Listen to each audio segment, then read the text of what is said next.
Hi from Nate, Dallas, and Pippa. And Paula upstairs, I'm sure, would say hi as well.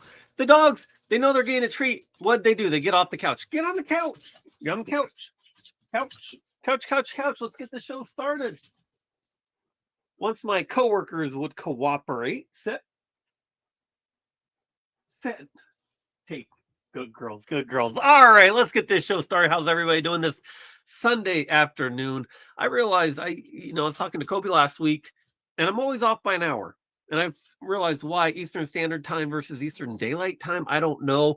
I meant to make this show an hour later, although I like doing it 4 o'clock where I'm at, just because it gives me the whole evening. But then all that's going to change, I think, in a week because I don't know, things are confusing. We're just going to leave it where it is. 4 o'clock my time. I'll try to post it probably in Central just to not confuse everybody. Let's do some quick hellos. I saw some names, and I think Jolly came back. And Jolly, I forget. It's been so long, and I'm just struggling to remember all the names. But hello. We got Floss. I know Floss. We know Floss very well. Met in person. Love her to death. How's it going, Floss? First in the house. You get the gold medal. Then Jolly Matilda. And I think I went back and forth with her name back in the day, and she just said, just call me Jolly or call me Matilda. And I still struggle with it. I struggle with names, guys. I apologize. But thank you for being here and very good to see you. She says, I hope to God you guys aren't in Jamaica. We are not. We're very far away from Jamaica. But you know what? We got to go there last year as part of our cruise, and we were there for a day. And Jamaica is one of those places that I would definitely go back, and I kind of feel bad. And my brother, who my dad adopted that family, he is from Jamaica, although he's from the U.S. He was born here, I think. Um, but still kind of Jamaican in my family. Plus, we've been to Jamaica, so we've got this hurricane just churning over Jamaica. I haven't watched the news today, but I know it's starting to hit today, and it's gonna sit. It, oh no, if my throat's already aggravated, guys. We'll see how long we make it today. Get on the couch, Dallas. I'll give you a treat. Get on the couch. Of course, if you're a member and you've got your monthly super chat, if you didn't use it last week, go ahead and use it. We'll give the dogs their treat. And of course, if you get the thumbs up, where are we at? We got 3 thumbs up. Let's just get to 10 thumbs up. We'll give the dogs their treat bonus as well. Get on the couch. Couch. Still got to get on the couch.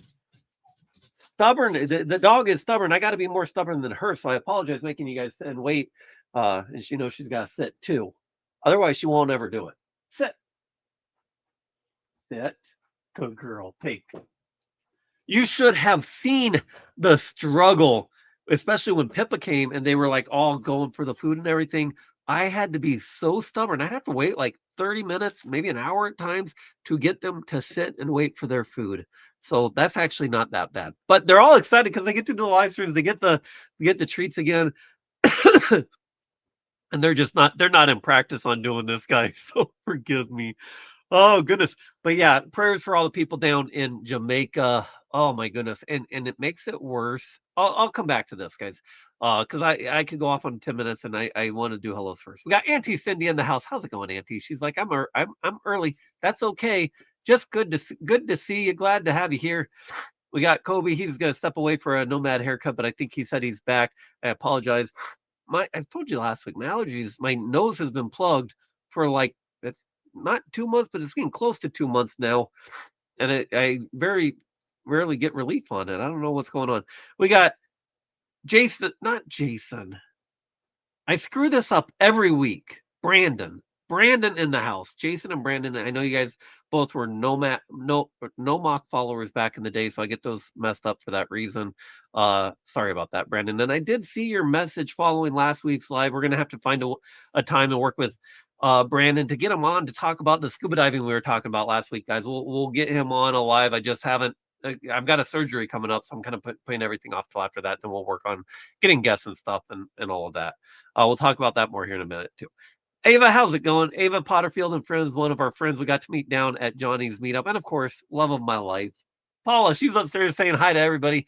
Man, Vita travels. Yes, she's still around. She doesn't do a lot on YouTube. She's busy with her candle, and we got jobs too, right? So good to good to see you. Thanks for being here.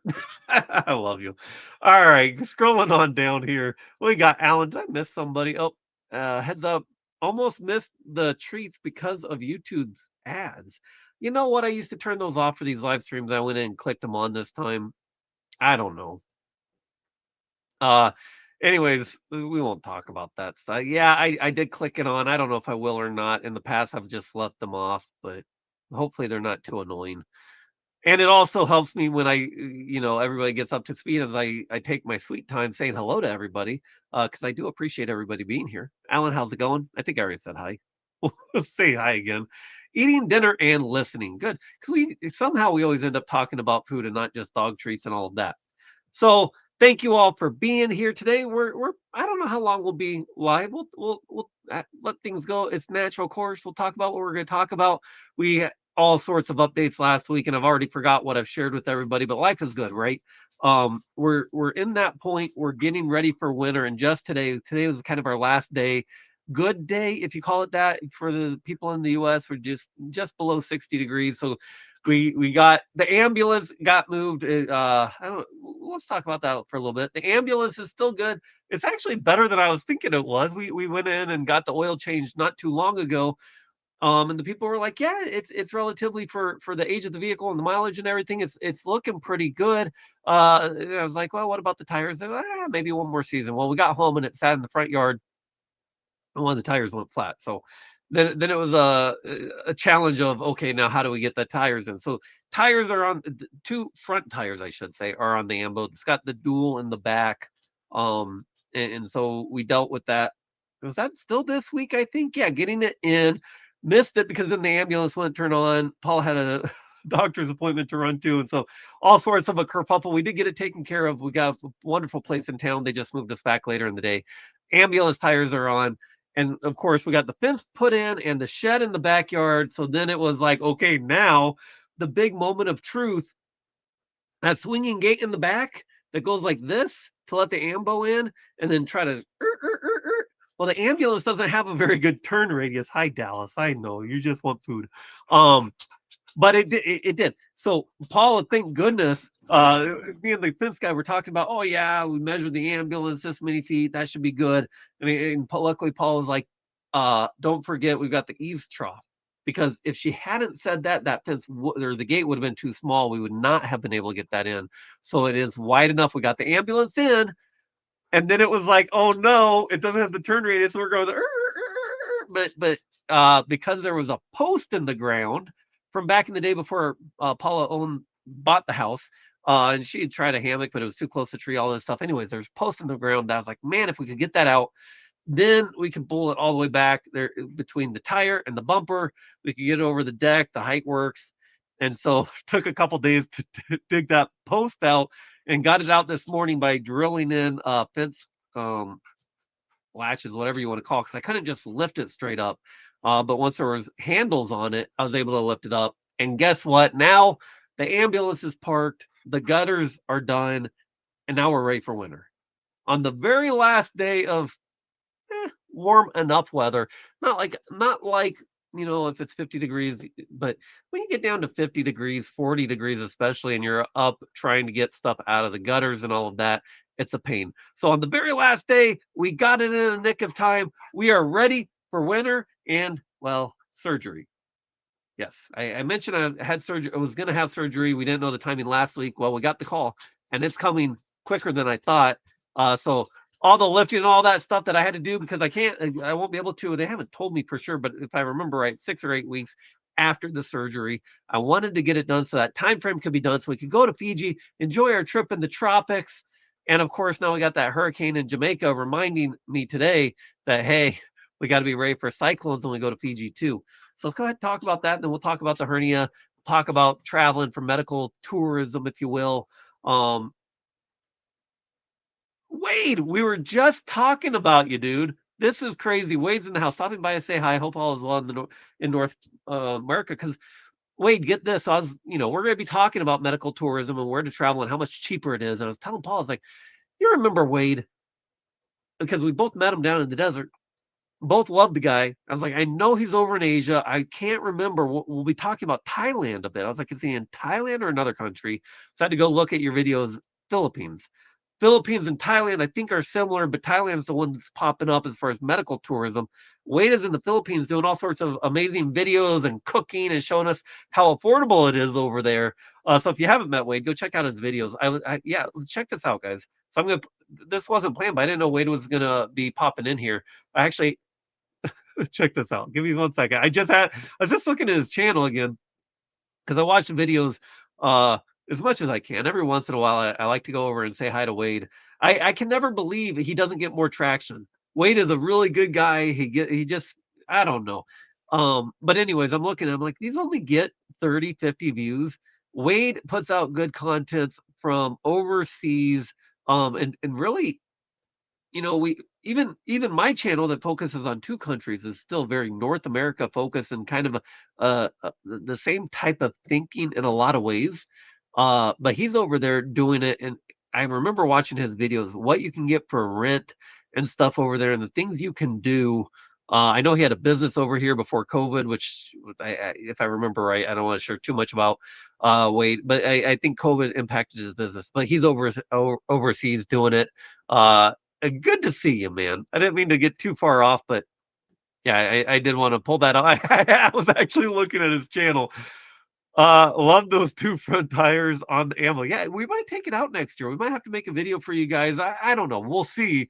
But today I'm very excited that it's parked in the back. We got it all fenced in. It's all ready to go. That once the ground freezes, especially the dog, we don't worry about the dogs eating out or anything. Unless the snow really piles high and then they can jump over the fence, but that would take a lot. Let me scroll up here. I know I'm missing a few comments. It's go okay. So let's talk about, and I know there's more comments. We'll get to those in a second. Let's talk about Jamaica. So it's interesting as we travel. One of the nice things about being a nomad is, and not that I am now, but you see that stuff coming, especially hurricanes, and you just drive away, right? And then you get things like last year when Paula and I are down in Florida, and you get a tornado warning in Florida, which was weird, and you're like, well, it's just she'd never had one of those. It was an actual warning, and we're right along the coast, and at that point, you can only do so much.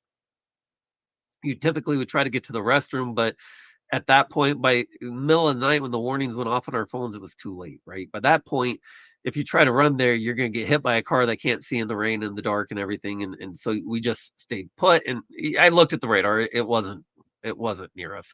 But yeah, so Jamaica, the big difference, love Jamaica. I wanna get back there someday. Hopefully I it doesn't look good. I'm not a meteorologist, I'm not an expert in that, but if you remember Katrina down in New Orleans in the Gulf, the thing about Katrina, well, Houston is being a low-lying area, right? That was part of the problem. But that storm didn't move fast. It just churned. And that's part of the problem. I don't even know the name of this storm right now. It wasn't a high category, but it's sitting the wind just stopped and parked it right next to Jamaica and right over warm water and just made it that much powerful, and it's going to sit there for a couple days. And what worries me is in the US, you think Florida, if you live in Florida, you just leave. You get the warning, they're so used to it, they pack up and leave. The smart ones do, or I shouldn't say that because some can't. But if they can and they're smart, they get out of there and you just drive away. You're on an island in Jamaica. There is no point on that island where I don't know where they go. I imagine you don't stay in the lowlands. I'm guessing, right?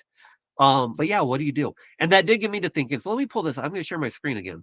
So, we're going to Fiji in January, which is cyclone season. And I always said I won't go to Florida during hurricane season, but yet we're going to Fiji during cyclone season, where you're now on an island and you can't get away and you really don't know the area. So what do you got to do to be prepared? And heads up, I still got research, but I had to share this. I was kind of like, I shouldn't laugh about it. I'm not laughing at Jamaica, what's going on there, but kind of laughing at myself as I look at this stuff. But what do you do during cyclone? That's just where you're at. It's the same thing as hurricane, basically. What do you do during these storms? If you're on an island and you're a tourist, and so we can be prepared a little bit. A lot of it's pay attention to the warning. The same thing you kind of hear here, but I just have to share this because I laugh. What do I do if I'm in Fiji during a cyclone? And right here, if you decide to stay, and it talks about outer banks and smaller islands, get in if you can. But by the time the waves and the wind are there, it's too late. You just bunker down. Some of the websites were saying, get a flashlight from staff or whatever. But here, this one says, ask the staff to provide you with candles or a torch. That makes you feel better. But basically, try not to stay on the small islands, which we hope to actually be on in the mainland for the beginning of it, then maybe a small island. We haven't booked stuff just yet. We're getting close to that point where we will though. But I don't know. Does that make you laugh or does that make you nervous that they say ask for a torch? Let's see what you guys say. Just put in there. Yes or no. Does that make you nervous or not? I don't know. I mean, Fiji will get hit with these storms at some point. Hopefully not while we're there. I was reading 2 or 3 a season, and it's a long season, so maybe we will, but chances are low. And the Category 1 storms, I'm just gonna say this, and maybe this is naive, but they don't really worry me that much. 3, 4, 5, yes, that makes me very nervous if I saw those coming in. I'm getting canceled the vacation, whatever, at that point. 1 or 2, 1, just write it out, in my opinion. Well, Paul and I will have to have that talk. 2, I don't know. I don't know, but let's see what you guys are saying. She's loving the 2 front tires. Here he goes. Wait, from Vanquished Adventures. He's still doing YouTube, guys. Go watch his videos. And if Paul well, Paul is on her phone, but if one of the moderators can grab the link and drop it for me, in the chat as well, send people over to Wade to watch some of his videos after this live stream, guys. Great guy and uh, completely different part of the world, but was part of the nomad community. He basically had it was it a box truck and he had his motorbike on the back, and was always out hiking and to not to give away his secrets, but if you caught him on a hike when he didn't know anybody was watching, he'd have his headphones in and he'd be singing really loud because nobody would be around. But if you drove by watching, you'd catch him. But well, I didn't actually catch it, but it's his dirty little secret. Yeah, if you're paying attention, you might catch him rocking out, thinking nobody's around. Oh, my allergies. I'm sorry, guys. My friend just spent like 5 months over there and said the same thing about the prices. Would love to visit one day, so definitely check Wade's channel out. Yeah, you know what? When Paula retires, depending on how the business is going or whatever, I am not opposed. I don't know if I want to live there for a year. Who knows? Go over there for a month and check it out and leave your plans open. I don't know.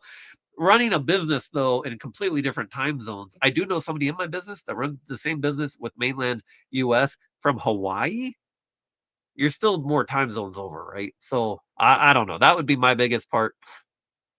But yeah, the the cost. The other thing when I saw Philippines with Wade, Paula will remember this. When we went on our cruise, our favorite, you get the same servers every night at your dinner table, and they were all very nice. But Paula's favorite especially was this lady, and she was from the Philippines. So they talk, oh, come over and visit the Philippines. It's very affordable, affordable. I grew up in California. A lot of people Filipino, and so when they have disasters, it ends up on my Facebook that prayers for Philippines and all of that. But the from what I know, very affordable, very friendly people. So yeah. All right, let's keep going here. Just subscribe to Wade. Looking forward to checking out your videos. Yeah, Wade. Yeah, I'm gonna be careful because I was checking out his channel. I don't want to say too much because it's been a couple months since I've looked, but I was checking it out, and yeah, he does all sorts of stuff. Just go check it out, and I think there's other friends that are maybe now that I'm thinking about it, might be another YouTuber that's actually in Thailand.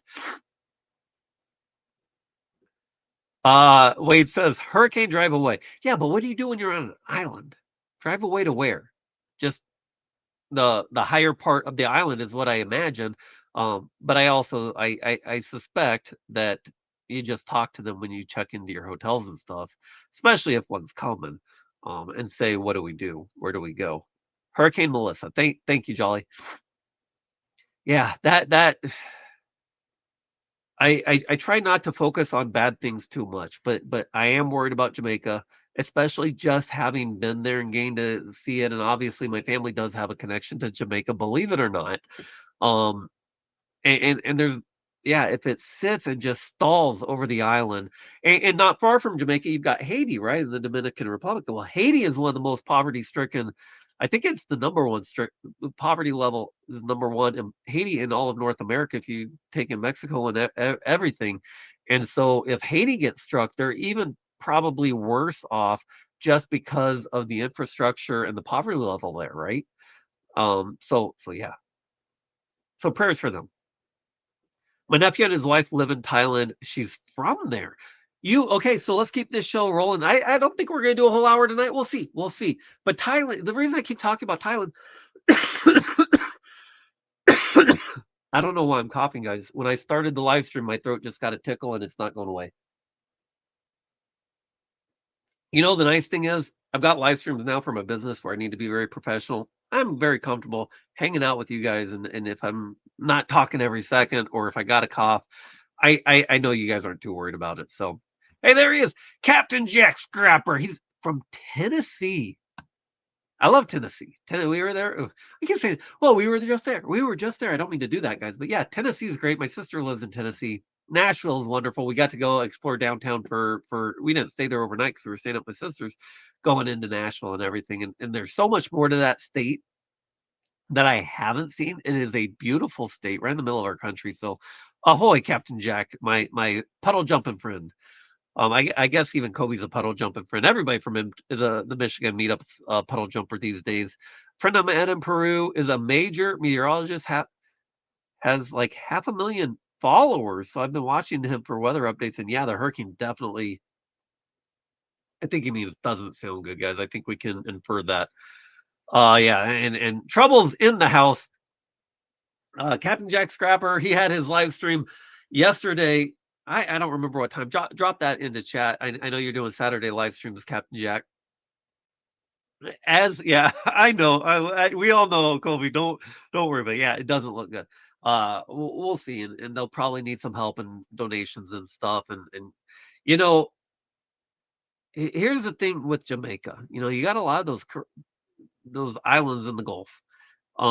Some of them like Cuba that are very affordable to go to, Americans can't. So Paula can go, but I can't. And I even looked it up, like, well, maybe no, you just can't.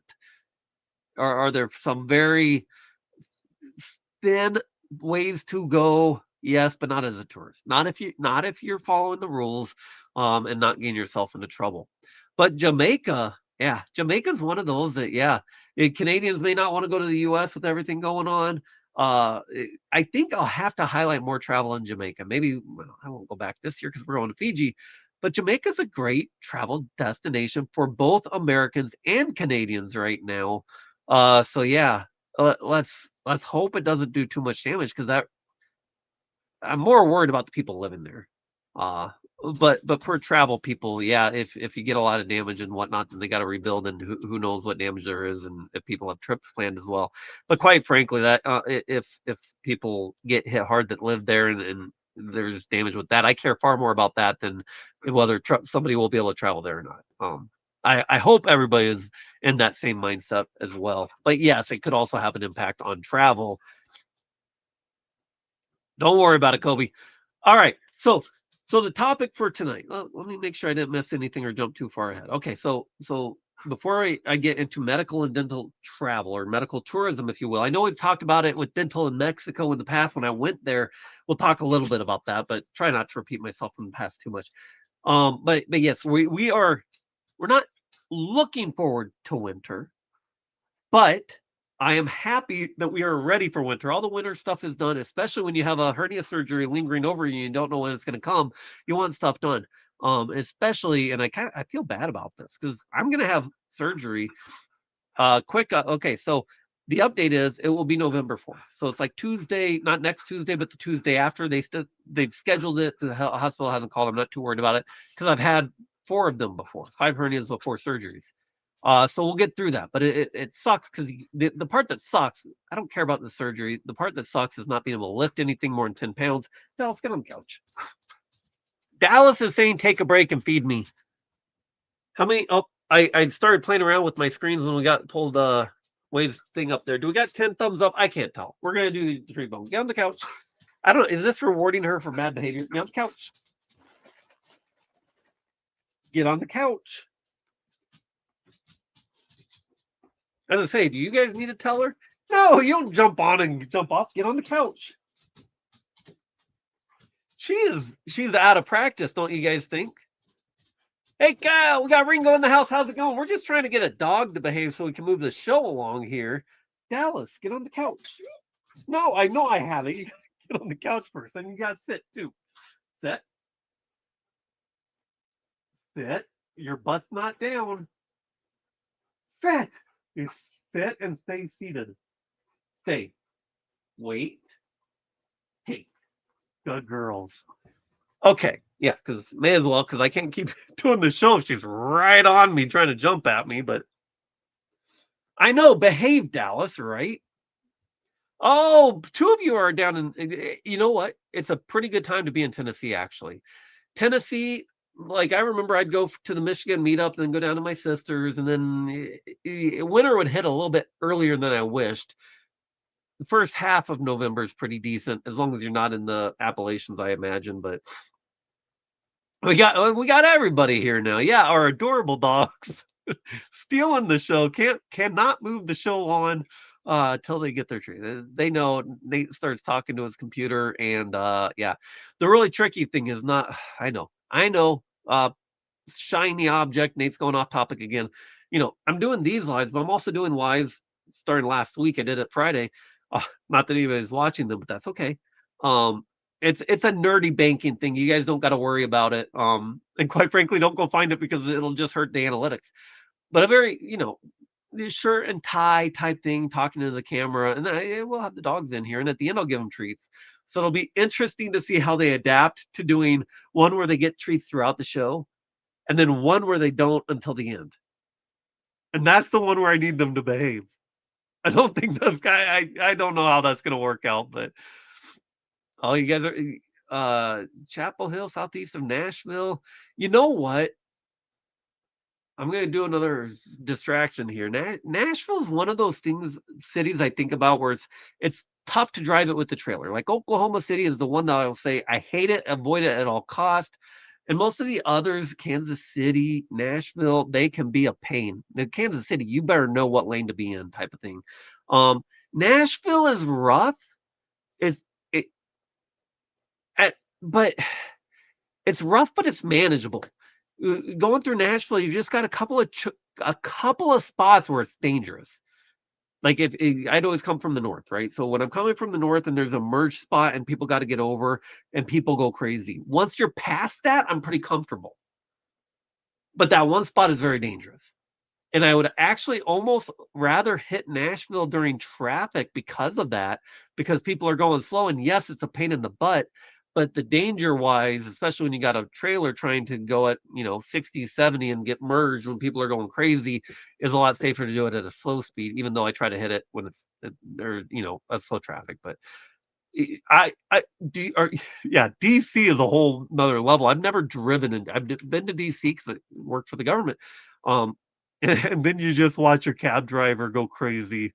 And a lot of my cabs and because of when I worked, have a lot of those other services yet, especially when I was out there a lot. But DC is horrible. And they are, I mean, these roads go like this. And you watch the cab drivers and they will almost kill you out there. But luckily they do have a lot of, subways, or what do they call it? Basically the subway. I'm not gonna think of the word, but yeah, I wouldn't take a trailer into DC for 2 reasons. 1, I don't even know if you're allowed. DC has very specific rules. I don't know. You probably can, but you better be careful because you will be watched. If you bring a U-Haul or a trailer of any type into DC, I guarantee you the government is watching you and you probably got a sniper on you. I would not bring a trailer into DC proper, the city, because it's not a state, as most of you guys know. And the second is because the roads are crazy. But that's the one city that's probably secondary. I would not take a trailer into DC because they don't know who you are and they will not take any chances. And enough said. With Captain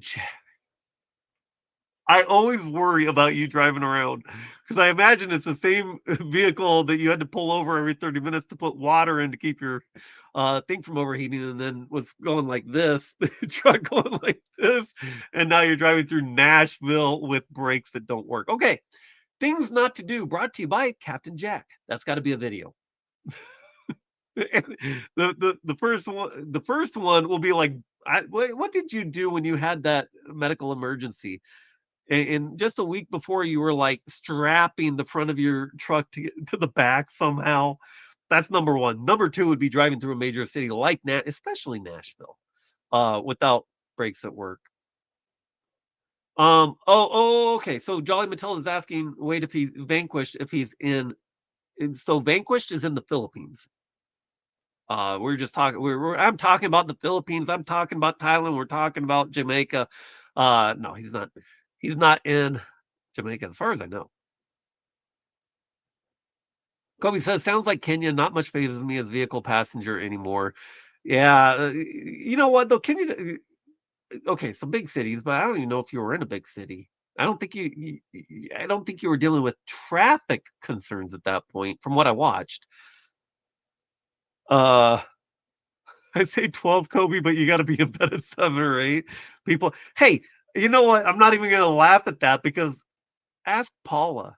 I used to be like, oh yeah, I'm up till midnight or 1, and this is when I'd be doing my schooling on the road and whatnot. I just stay up on the internet, whatever, and then I wake up at 10 or 11. Now I'm struggling to stay awake at 7 to 8. 8, I'm like, oh boy. And then the dogs will wake me up at 7, but usually I'm up before then. And I don't even have to wake up that early anymore. It's still a good habit. I don't want to get out of those habits per se, running your own business and whatnot. Sort of sleep until 11, you're not gonna get anything done. But Nashville has a full scale replica of the Parthenon. You must go see that. I'm wondering, I don't know if we saw that or not. We did see, okay, so the one thing when you look at Nashville and where you must go travel is the Grand Ole Opry. And I've posted at least a picture on of me doing this whole thing in front of it. Yeah, Nate's a dork. And Paul is just embarrassed to be seen with me taking pictures of me as the security guards, mind you, are laughing at me. But Parthenon, is that near the Grand Ole Opry or the downtown area? Because there's kind of two major tourist areas of Nashville that I know of. I am not by any means a Nashville expert, but I have been there a few times. Um, I am missing some comments because I know Kobe, and I'm trying not to go scroll up again, guys. Kyle, Ada's. Oh yeah, you guys are all in different time zones now, and that screws me. Like I said, Eastern time zone and yeah, Eastern Standard Time and Eastern Daylight Time. I tried to post this as Eastern Standard Time, but it was really as Eastern Daylight Time that I was doing it. And then it's going to switch in a couple weeks. I'm like, screw it. I'm just saying Central Standard Time, and hopefully you guys know what it means. You'll figure it out after a couple weeks. Maybe that's why they're. We'll get in the swing of things. We're doing this every week, guys. I know there's not a lot of people watching these days, but hopefully as we do it more, we'll be more of a hangout for everybody just to have a good time. Don't worry, Jolly. Yeah, I start going in so many directions. I don't blame anybody that gets confused as I go down so many rabbit holes. Scrolling. We got Angie. How's it going, Angie? Good to see you. Oh my goodness, it's been a while. I don't do the lives, and then I've been so busy I don't watch the lives. Hopefully, I'll get on other people's lives a lot more. Is that where you were from? Like before we met you down in the desert and you had a company, was that out in Tennessee? Yeah, so Knoxville, I think that's I'm trying to get my Tennessee. That's further east, near the Appalachians more, right? Versus Nashville and Memphis. Memphis is the west. Then you got Nashville more in the center. I think Knoxville is up by Dollywood and all the things that are really touristy. That people will go from really far away to see all of that. Scrolling. Yeah, I'm missing comments, guys. I know. Oh, we've been good. We're going to talk right now about a surgery I've got to have, and not a big deal. Some people might think it is, but confirmed Philippines with money to Singapore and Thailand for medical if they can afford it.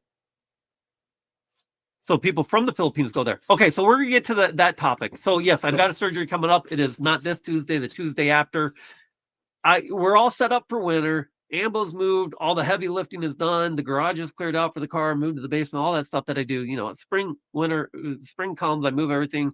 Winter comes, I move everything. Blah blah blah. All that's done. It's a good feeling to have.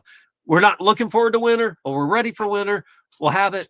We actually the heater wasn't working the first time we turned it on when it got cold, and so the heater has actually been had maintenance too. So hopefully, as long as I can keep the really thick filter changed, that should keep going too. So I don't know if we'll still be here, Captain Jack, but that's okay. We'll see. We're just gonna hang.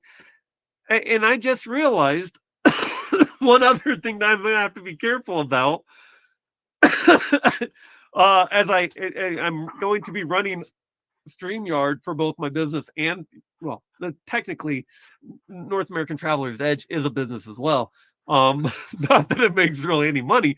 You will notice down here, I never changed my name. Yes, I am also Nate, the fair banking nerd. That's the thing I obsess with work and the data analytics for fair banking, fair lending, CRA. I'm gonna have to remember to change that, and I'm gonna have to change it every time.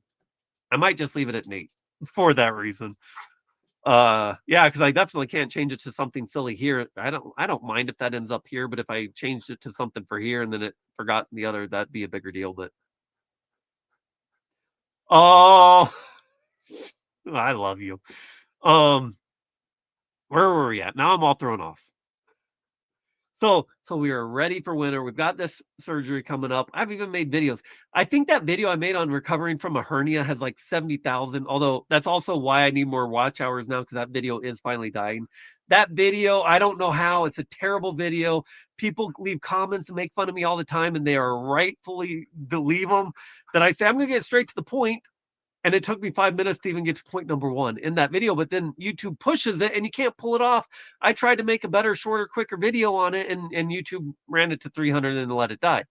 Rather, the other one that wasn't very good and had a horrible audio, and I rambled till before I got to the point, went for 70,000 and ran the. That's how I've had the hours for so long without being worried about it.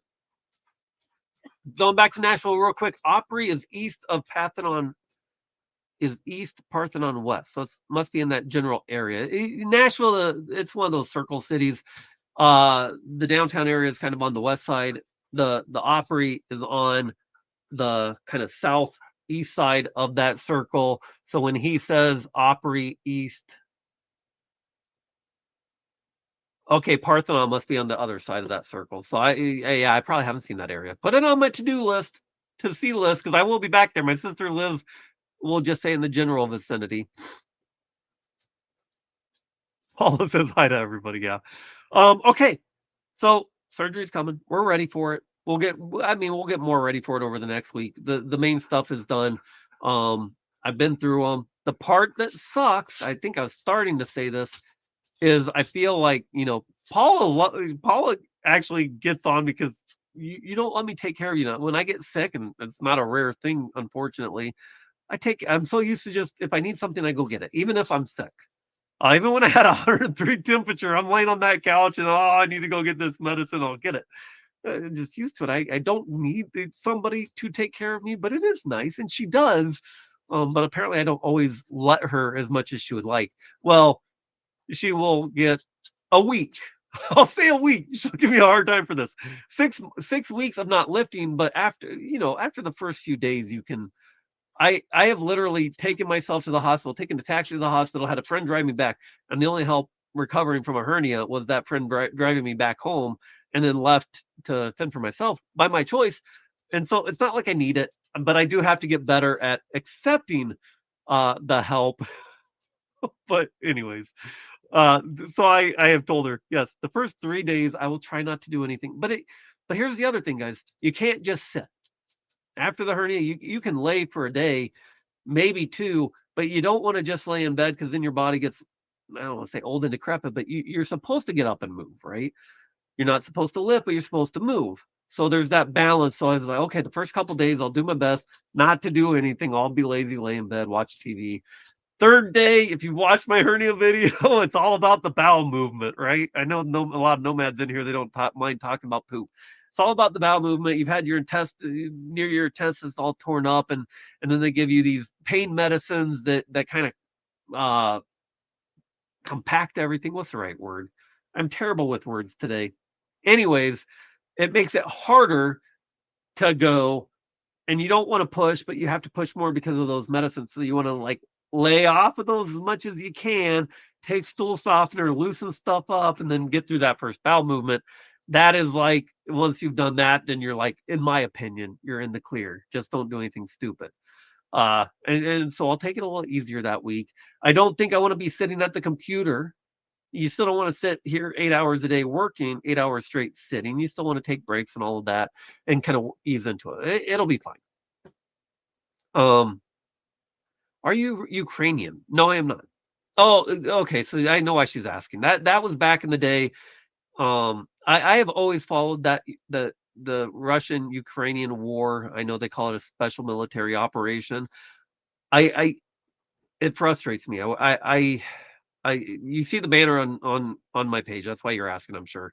No, I just support Ukraine. I wish we would support them more. And I don't like a lot of the politics of it. I wish we just need to do what needs to get done. Quit messing around with it. These people have had their lives torn apart, and attacked unprovoked, and they've done a hell of a job. Holding Opel is supposed to be the second most powerful army, kicked them out multiple times, pushed them back. Now they're, if you don't, I know I got to go down this rabbit hole though. If you guys follow this, they wanted to go for Kyiv. It was supposed to be a 3-day military operation. Kicked their butts, kicked them out. Realized that wasn't was, and then they go into the east, and then they, blah blah blah blah. Ukraine finally pushed them back, not out of the country by any means, but across that river is the Dnipro River. There's that power plant up there, and they had gotten all the way near Lehman and whatever. And then Ukraine, Russia was making progress, but to spread themselves too thin. Ukraine, with probably United States intelligence, I can only imagine, then went tearing through their lines, pushed them all the way back. And so when we're talking about the war today, they're, even though Russia's been making advances, they are just now getting back to that point where they were years ago, at least in that one northeastern part. And of course, the Ukraine had gone into Russia a little bit for a while. Unfortunately, our president withdrew, and I firmly believe that when we stopped providing them intelligence was the single factor that got Russia was able to kick them out of Ukraine, because Ukraine was hitting them as they tried to reinforce based on the intelligence. We made that blackout, and I think that was a stupid decision on our part. Anyways, but yes, I fully support Ukraine. I feel bad for um Ukrainians. Uh, in Canada, we actually have a lot of Ukrainians. When we got the furnace fixed, I noticed that there was a guy training. The main guy fixing it and teaching this guy that's learning how to do it, plumbing and heating, whatever. And the main guy ran out to the truck for something, so I was sitting down, kind of watching, because I'm trying to learn as well. So maybe I don't have if I can fix it myself, I don't have to call somebody. Anyways, I'm talking to this guy. I'm like, okay, I hear an accent. Where are you from? Well, he was from Ukraine. So yes, up here, and it was kind of, I don't know. It's tough because he was a younger male, and it's like I don't know what I would do. I know a lot escape if you can, you get the heck out of there. And a lot of people left Russia as well. But yeah, it was interesting, and you can see it on his face. So he came and was a refugee in Canada, and from what I could tell, he's going to stay in Canada. His wife and his family, I want to say, I'm going to mess up the country. I want to say Hungary. I don't know if that was, I don't think that's right. Um, but I was taught, I didn't want to get too far into it, but I do watch it, and I probably did a terrible job conveying, like, I feel so bad, and I'm glad you're safe, but I also wish we could just get that, I don't wanna say sorted out, like, because you can't just say, "Good enough, stop it," and then I don't say just stop where the lines are. In an unprovoked war like that, a clear aggressor taking over, you look at Ukraine's pretty big. I wanna say maybe ballpark, they've taken over maybe 20% of the country, including nuclear power plants and such.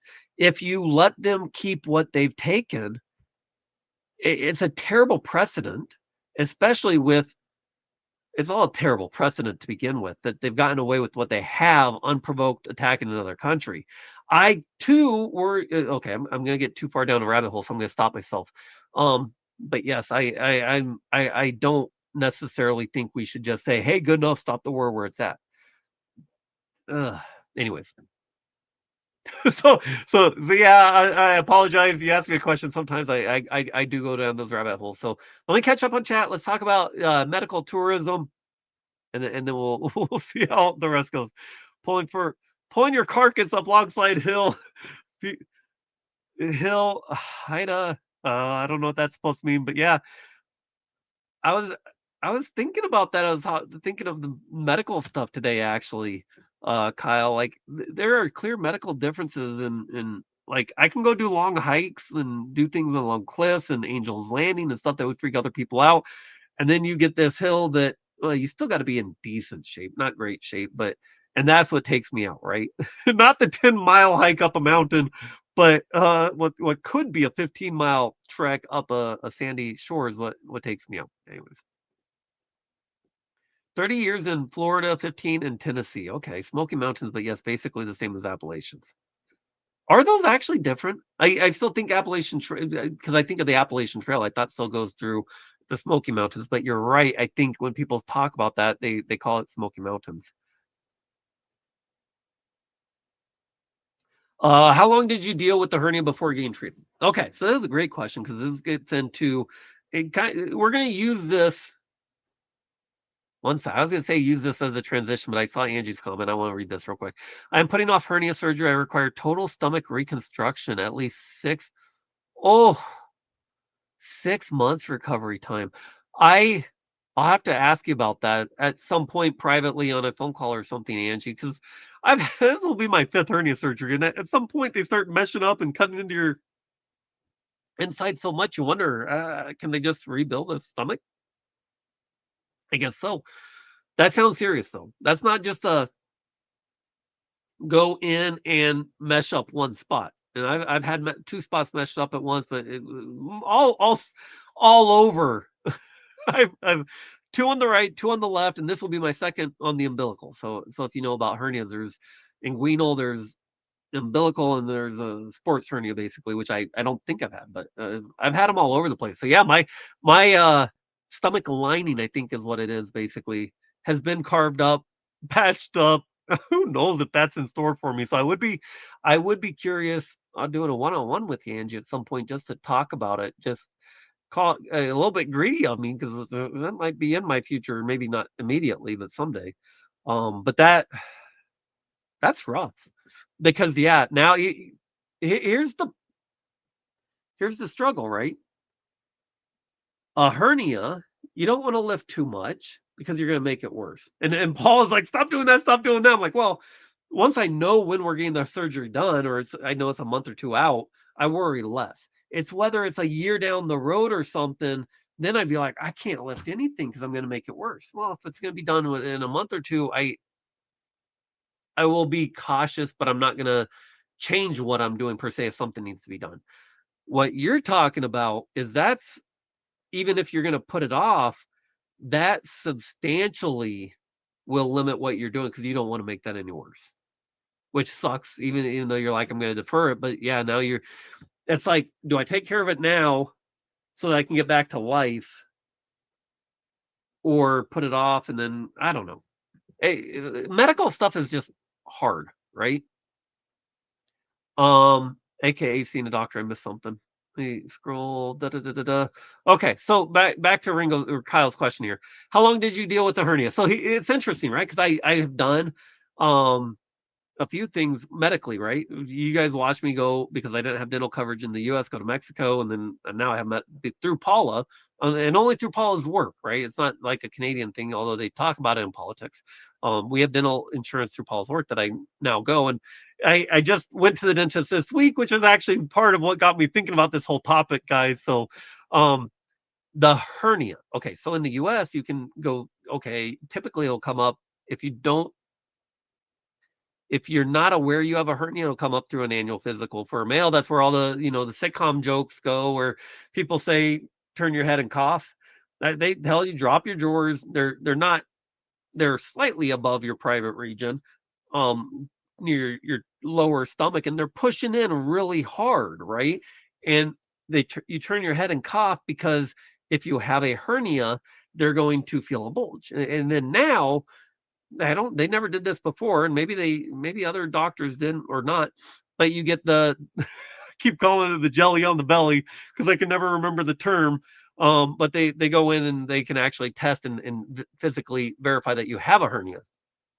But yeah, all those sitcom jokes, Paula never understood those jokes, right? Till I started to explain the hernia to her. Yeah, it's like during your physical, they strip you down. You might be allowed to keep your boxers on, but yeah, they go in that area and they're pushing hard to test for hernias. So a lot of women don't quite understand what they're doing, what those jokes are. Yeah, that's the joke. You're standing there exposed, turn your head to the side and cough hard, and they're pushing in hard, and it can be uncomfortable depending on the doctor. Some of them push harder and others not. So a lot of times, if you're not aware or you haven't had a hernia before, that's where you'll find out. Now, I've had one before where I knew I had a hernia because it became painful. It poked out. This one I knew because I coughed and it popped out. I could feel it pop out. Not painful or anything, but you felt it. And I've had them before, right? So from that moment, I had actually just seen a doctor, my first doctor appointment in Canada. So it was like a week later, I got sick, coughed. They had actually just had me in for blood work. So then I'm calling my doctor saying, "Hey, I know I have a hernia. What do I do now?" And it just happened. Luckily, when I saw the doctor, it was my first physical with him, and okay, what's your history and all of that. I had talked about my past with hernias, so he's like, okay, we've talked about your hernias. I know you've had hernias, so I didn't have to go see him. He just said, go get the jelly on the belly, go to the hospital, make an appointment. That took about 2 weeks. Got me in. Where it really got delayed, there's a lot of overworked medical professionals up here. So they had the test, they confirmed the hernia, it goes back to your doctor, and that doctor is supposed to send a referral to a surgeon to then see you get seen again, and they'll actually do the surgery. That referral never got sent in. So there was a delay that I don't know if it's normal or not. They are overworked. I get the feeling that maybe that stuff slips through the cracks more in Canada than in the States. But the referral didn't get sent in. So a month later, I'm calling them like, I haven't heard anything. Can I at least get a number for somebody to follow up? The nurse was like, oh, it didn't get sent in. We'll get it sent in. Okay. So there was 2 weeks later, I call again. I still haven't heard anything. What's going on? Oh, it didn't get sent in. Luckily, I got a nurse who was like, okay, this guy's probably at his wits end here.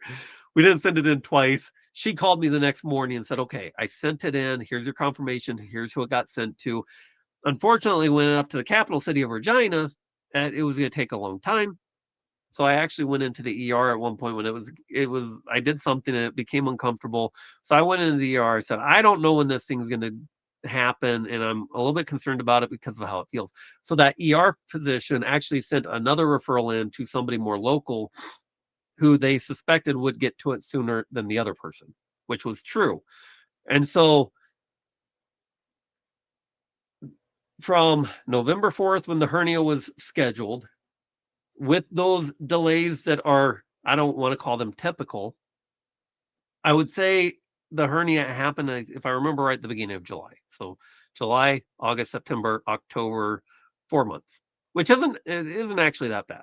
But again, I've pushed a little bit. So if I hadn't done those extra things, especially following up on the referrals and then getting a different referral, it could have taken much longer. Although the people in the Regina actually did call me, and so it probably would have taken a month or two longer. So instead of 4 months, maybe 6 months. Um, because they do triage, right? So if it's not something that is an immediate thing, then somebody might jump ahead of me and all that stuff. But from my experience with those delays, 4 to 6 months from when it happened. Okay, good question. And that's kind of, I go off topic, but not really, because it's interesting to talk about the difference between American healthcare and Canadian healthcare, right? An ultrasound. Yes, I I gave up on trying to. I always forget that term. I don't know why. Now apparently I remember jelly on the belly, and you guys know what I mean. Let's see here. Sorry, serious question, but mom's been ripping me to get surgery. 3 years of shoving bulge in place. Yeah, I mean well, that's tough because if I remember right, you do drywall, right? So for you, I do a desk job, and right now I'm not losing any money because I'm just starting my business. Um, But even if I was working for my last employer, I wouldn't have lost a whole lot of time from my job. Somebody that does a physical job, it's almost more important, but it also scheduling it's harder, right? So my very first hernia surgery, I was a server. I carried food, and I had not moved out yet, so it wasn't quite as serious, right? So you know, I what I worry about with that, Kyle, is I worry about, especially with your work, that you've got when it first happens, it's a tiny hole, so the mesh to patch it is tinier, right? If over time, especially with physical labor, although I don't know, drywall, depending on how much you're lifting at once, I would try to lift as I don't know.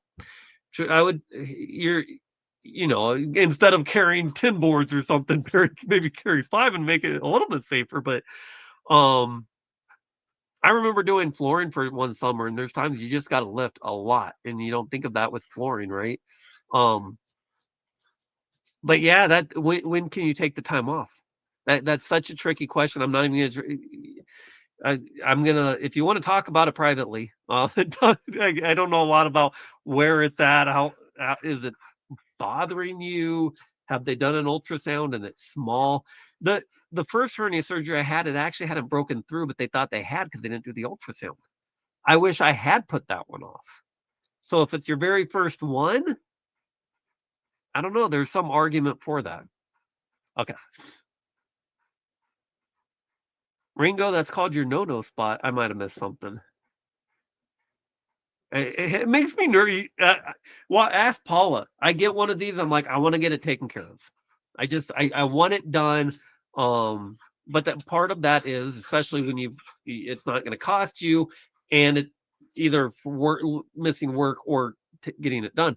I told Paula I was ready to go when the referrals weren't going through. I had half of mine to go down to North Dakota, and it would have cost, what, $10,000 or something, just because I thought maybe I'd get it done quicker, and I didn't want my concern with the time wasn't so much about Fiji, because that's kind of a secondary concern, because I didn't want Paula having to carry everything on our trip. So at this point, the way as long as it happens on November 4th, she doesn't have to haul all the bags and stuff, even though a lot of stuff's on rollers, all that. I It would be nice to not have it the recovery time interfere with that.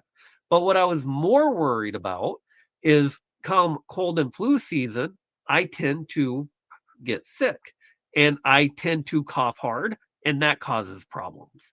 So my timing of wanting to get it done this time, especially last year, I got sick about 3 times, and one time pretty bad. Uh, and of course, I didn't have any of my vaccines last year because I didn't have healthcare here. We were waiting for permanent residency. This year, I've got them, so that might be different. But and I've told the doctors this. I just don't want to get into cold and flu season when we know my coughing caused this one and will contribute to it getting worse. That was my biggest factor. And so everybody's going to have their own biggest factors on what caused it to begin with, what time can you get off, and different things like that. I do wear a wrap when I do a lot of stuff.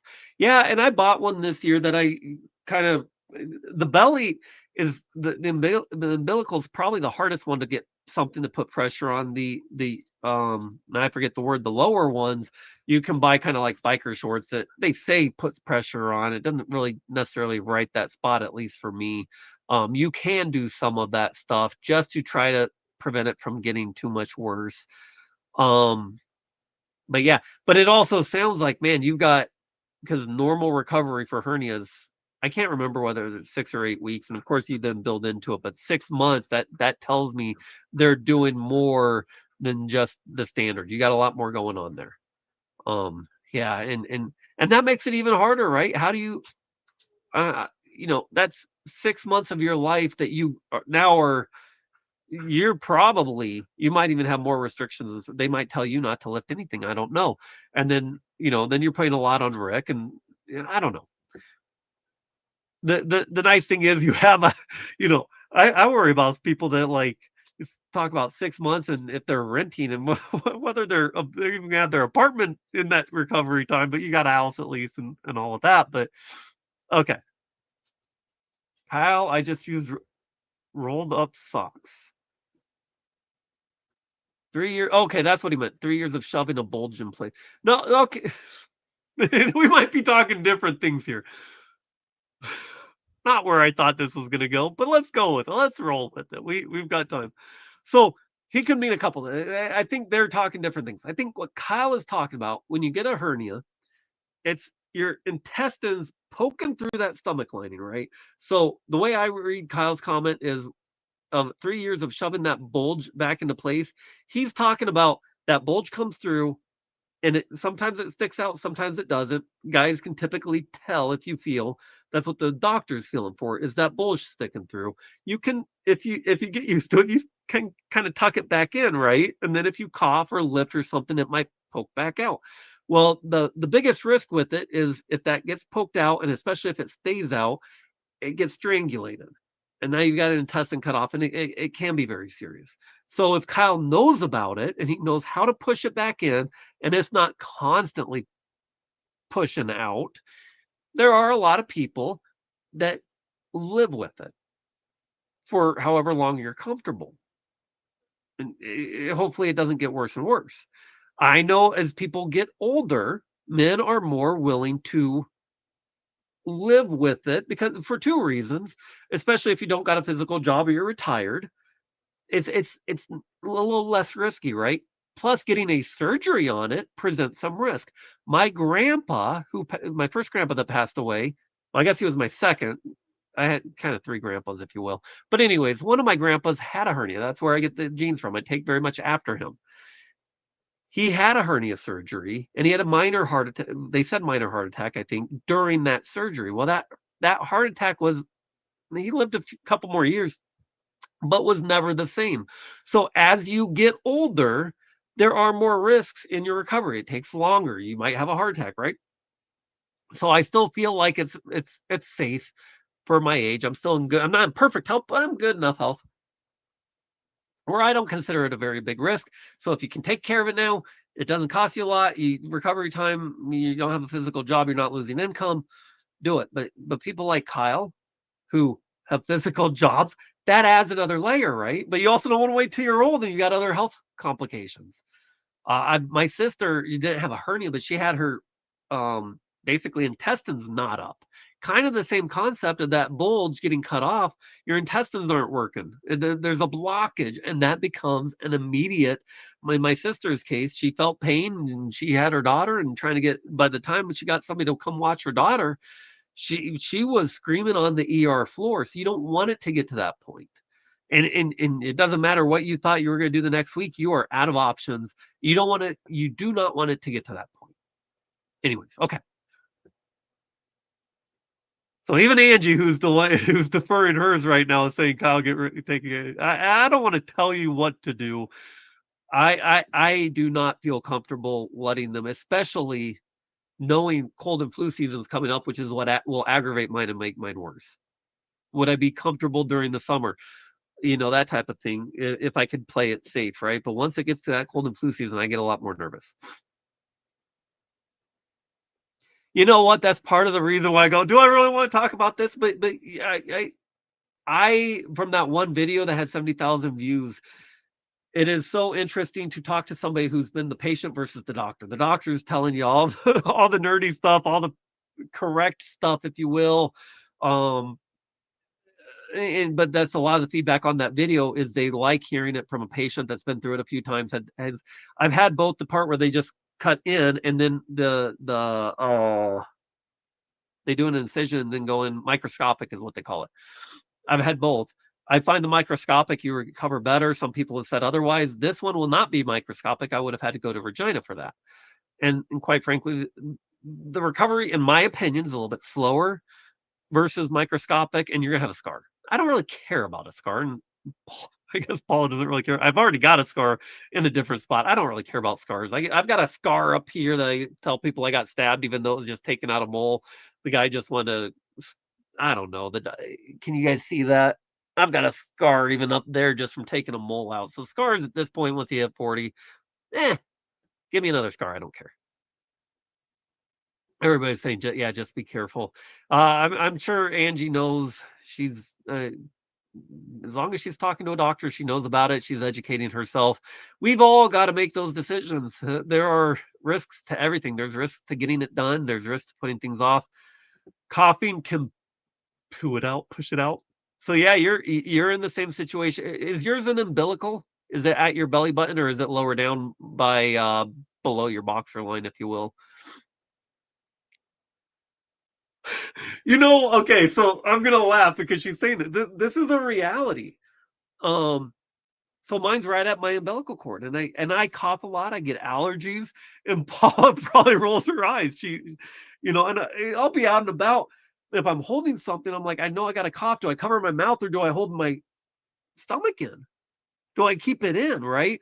So now I've got something in my hand. I'm making a decision to hold the hernia in so it doesn't get worse.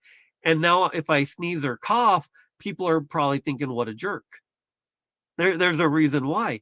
So she's saying she's made an art of coughing and holding it. That's what she's talking about, right? So if you know you have it and you know you're going to cough and sneeze, you're trying to hold that spot in.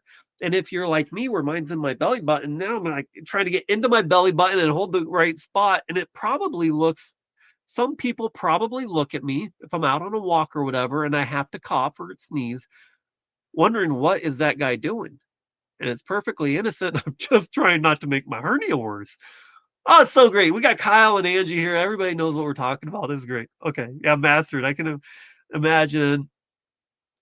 Not quite what I meant to talk about, but we'll talk about it. Pushing yours back inside. Yeah. Yeah. No, you can. Well, I shouldn't say all of them can. Once it gets too big that you can't push it in, that makes me really scrolling. Okay. Kyle say, oh, okay. So uh, I hope not to get too political going down this route. So in the US, so in Canada, you go get it taken care of. I was able to go, this is mind-boggling to Americans, guys. So when I talked to Paul, I said, I'm nervous about this referral. It's because I tried to when we were working, the guy was working on the fence. I was trying to get a piece of concrete out. I aggravated it, right? So it didn't feel good. If I was in the US, I would be thinking, how much does it cost for an emergency room visit? If I've got insurance and without insurance. Because even if you have insurance, you're probably paying 100 bucks, 50 or $100, right? And is it worth $100 just to go get told to wait here? I did one. I did time it where I was not going to go when it was busy, right? Because that is not an emergency, but it is bothering me, and I wanted to have somebody look at it. So I went, and sure enough, I got right in because I went on like a Tuesday after a holiday, and it was like 10 or 11. Like, somebody had an emergency overnight and was waiting until morning. They were through and done. And so I did time it. I didn't want to interfere with the healthcare system. A doctor was there. It's not like they had to call somebody in, but you go and you get taken care of. Once you have Canadian healthcare now, I've been here for a long time and it took a while to get permanent residency and everything. None of that was immediate. Now in the US, yeah, especially if you don't have insurance, that's such the problem in the US. And one thing I hate about American healthcare is probably the most common way for a responsible individual to go bankrupt is a health problem. And a lot of people can't even afford to get insurance. Now, after I left the government, I went on Obamacare, if you will, but the healthcare plan, right? And because I was going to school and I kept my income low, even though I was making some money, it was subsidized. Now, if it wasn't, and one of the only reasons I did that was because I have asthma and COVID was going, right? Otherwise, I might have made a decision like Kyle and said, you know what? I'm a younger person. I'll live with the risk, blah, blah, blah. And if something comes up, so be it, I'll deal with it then. If it wasn't for the subsidized insurance, even with it subsidized, it was $200 or $300 a month just to get insured. And then you still have copays and all of that stuff.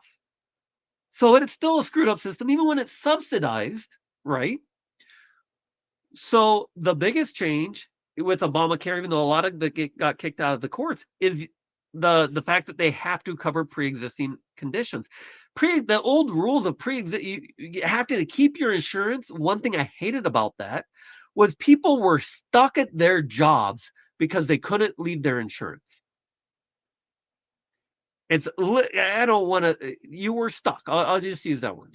A lot of people would not leave their job because they needed the insurance, and if they went off, then they weren't. If they had a medical issue, if they had asthma, if they had diabetes, they can't switch their job and go get another insurance unless there was no gap somehow, right? I don't know exactly how all that works, but pre-existing conditions, they could deny you coverage. Well, now you can't. So it's kind of a catch-22 because it makes insurance a lot more expensive because now they have to cover everything, which okay, without getting too political, to me, that's the right thing. But it also allows people like Kyle, who isn't an old person, is relatively healthy, I believe, other than a hernia. So what Kyle can do, and if I didn't have Canadian insurance, this is probably what I would have done, because especially if they get rid of the subsidies, which is why the whole government's shut down, right? So if the whole government's shut down, so like when I was saying when I was on the road, $200 or $300 a month, which is what? Let's just say $3,000 a year. Without the subsidy, it would have been $5,000 or $6,000, and then you're really scaling your insurance back and trying to just make ends meet. Right? So if you lose those subsidies, a lot more people are going to go off insurance. Now, if you can't afford the insurance, what do you do? Now that Obamacare is in place, even if you lose the subsidies, you can, if you choose to withgo insurance, because now you're not taxed on it or penalized for not having insurance. If you have something that's not an immediate emergency, which you could put most hernias in that categorization, you can wait till the enrollment period, which what happens in a couple days, right? Isn't it November 1st that happens? So if you have no insurance, now I don't know if you do this for a hernia. Well, maybe you would. The math would be there for the financials to go get insurance. So in Kyle's case, no insurance, but you're entering enrollment period. Now a hernia, there's always going to be. It could be this. It could be more expensive because of this, that, all that stuff, right? It's going to vary by state. It's going to vary by provider. It's going to vary by severity. So I'm going to ballpark it real quick for you, because I looked this up. If I went down to North Dakota, what was I going to pay? Maybe 10,000. Let's just say 10 to 15,000 out of pocket if I didn't have insurance and I went to North Dakota to get a hernia surgery. That's for the surgery itself. There's probably some appointments before that and after that and all of that. So you might, okay, so let's just ballpark 10 to 15,000 out of pocket. So if you're in Kyle's shoes, he's a manual labor. Is that fair to say? Drywall, construction type, doesn't have insurance because he's got his own business. Now you go into the healthcare enrollment period, and for Kyle's sake and other people's sake, it would be nice. I don't mind paying extra taxes for people to be able to get insurance at a better rate who can't otherwise afford it. And all those subsidies are income based, right? You have to earn a certain amount less. So I don't know what Kyle earns. Construction, going off of my old friend that did carpet, they can do pretty well in good economies. So he might not even get subsidized anyways. But in open enrollment, now they have to enroll him, but they can charge him more, right? So to enroll for the year might cost you $5,000 or $6,000 out of pocket, and you might still have a copay and some other small expenses along the way. But in Kyle's shoes, if you know you need this, we're going to make an assumption here that you want to get it taken care of in the next year. Now that is an assumption because you can defer it if you want. 3 years is a long time though, Kyle. But hey, if it hasn't got worse in that time, maybe it won't. But anyways, so now Kyle can go in and say, okay, I want to get it taken care of in the next year because of how all these healthcare things have changed. Even if he doesn't get subsidized, he can go get enrolled for 5,000 or 6,000, I'm guessing, for a year's worth of coverage, which would, in the long run, save him the 10 or 15,000 out of pocket, plus whatever happens over the next year. And he's gonna have different plans are all different things, right? But probably, I don't know if he takes medicine or anything like that, could then get covered.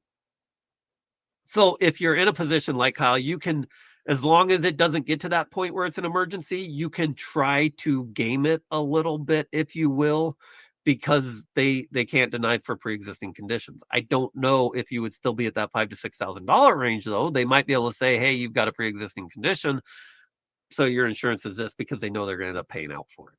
I don't know on that. That'd be interesting. It'd be interesting, Kyle, if you even went and shopped, even if you didn't get insurance, if it would trigger it to be that much more, because they know what they're gonna have to pay out.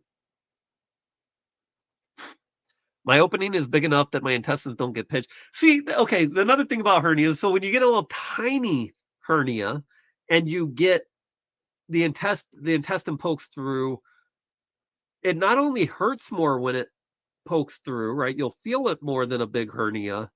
But are you more likely to get it strangulated, right?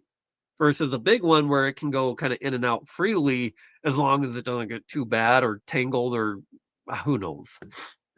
But yeah, the a smaller opening actually I think hurts more than the large opening because nothing's getting pinched. And that's something, but um off May to September, load and unload boatman problem, works a routine, 1 bucket instead of 2. So, yeah, if you're off May to next September, if you can wait that long, you would still get a quote for insurance now, as long as it's the range that I'm saying versus the out of pocket. I would research both. What's the cost to get enrolled? Are you covered? And what would be the out of pocket at that point after paying for the insurance versus what's just out of pocket altogether? Because I've met Kyle. And he seems like a pretty healthy individual. He flew up that log slide hill. He does construction, and he's still relatively young and healthy. So yeah, I would just now's the time to be kind of doing that, and that's all under the assumption that it doesn't become an emergency. Yeah, I totally get that, Angie. It's all it's just like with my grandpa, right? And as you get older, there are additional risks to the surgery, and if you have other factors and other health issues that contribute to those risks, um, that's why healthcare should be a personal decision, um, informed with information from a doctor, but a personal decision at the end of the day. Not sure how to say if I cough, push, pull certain ways, the pulse in and out. Yeah, yeah. Didn't you do this last year? Hernia. Are you talking to me, Alan? Hernia surgery or talking about medical tourism? If you wear a wrap, you can also put something on the wrap to make a pressure wrap to push against the hernia. Yeah, I was trying to do it with the tennis ball. Right, I bought this wrap on Amazon to try to just stop it from getting any worse as I go out and do things. Of course, I haven't been wearing it the last couple days because I put it in the bedroom and forgot about it. But yeah, and it's got this little thing. So you got the wrap, and then it's got a little thing that they try to give you that is supposed to push into your belly button, but it's at least for my belly button, it's not enough. So I tried even a tennis ball to keep it pushed in. But yeah, you try to push in with what you can. Yeah. That's why I said when I went down that road, I better be careful not to get too political because that's the whole reason everything's shut down right now is they're fighting. The Democrats are saying, "Come on, you're killing us." You're there's already there's already been a lot of actions that have with Medicaid and other things that hurt people that are not well off. And so this is you get to a point where how much do you push? Okay, people are hurting now, tariffs and food costs, and everybody's struggling. The stock market's good, but the stock market isn't Main Street. And so there's a lot of people that are struggling out there right now just to get food. And now the government's shut down and people aren't getting paychecks. And you read about even the food banks, they they don't have food for people because people that normally aren't using food banks need food banks now because even if they've got a job, they don't temporarily have a job and they'll get paid later, but that doesn't help anybody right now, right? So you are stuck at your job by design. That's the reason it is tied to work. That there are certain things it, capitalism works very well in certain regards. but it doesn't in other regards. Healthcare and education are some of those ways that there are very big weaknesses, and that's where the government's supposed to come in and kind of say, "Okay, we understand capitalism doesn't protect people these ways," and that's where your government's supposed to try to help you. Um, and there can be a good healthy debate and conversation on that. It used it actually is in the US, you are still. When because I just lost my job, left my job, the job terms changed so drastically that I refused to go along with it. If my employer didn't provide insurance anyways, um, and I mean, you can say whatever you want about that, but it's a small company and there are expenses to that, so that is what it is. But in my case, if I got my insurance through an employer and they flipped the terms of the employment on me, and I knew I needed had a surgery coming up, I wouldn't have been able to leave the job. Now, because I have healthcare through Canada now, I'm covered. I don't even have to think twice about that, right? Where if I didn't have the healthcare here, I probably still would have gone down or paid for it out of pocket. But that also then now you're spending a big chunk of change. And where do you get that money from? Are you pulling it from your retirement? Where do you get it? Savings? And that's also then a lot big chunk that I can't be putting into the business that I need to get set up. So yes, Wade, I completely agree with you. A lot of that insurance, especially the old insurance, before you couldn't do the pre-exist they wouldn't insure pre-exist or didn't have to cover pre-existing conditions, so they didn't. You also see a lot online and in different videos now, the cost of denial series and that type of thing. And the I'm not a big fan of insurance. I'm a finance guy, I'm a banking guy, but I do not like insurance companies, and I'm not shy about it. Most people do not benefit from the insurance programs. And when we talk about health insurance, they do not have a reason because remember, if they're a publicly traded company, anyways, or even privately owned, the people that make those decisions, they are required by law to maximize profits. Maximizing profits means they deny you as many times as they can until you end up on the news. So I'm not a fan of insurance in general or the healthcare insurance industry in the US. But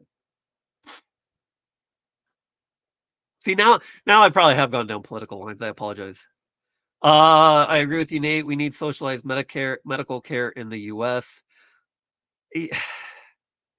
I would have disagreed with you probably 10 years ago. Um there are it's such a complicated topic.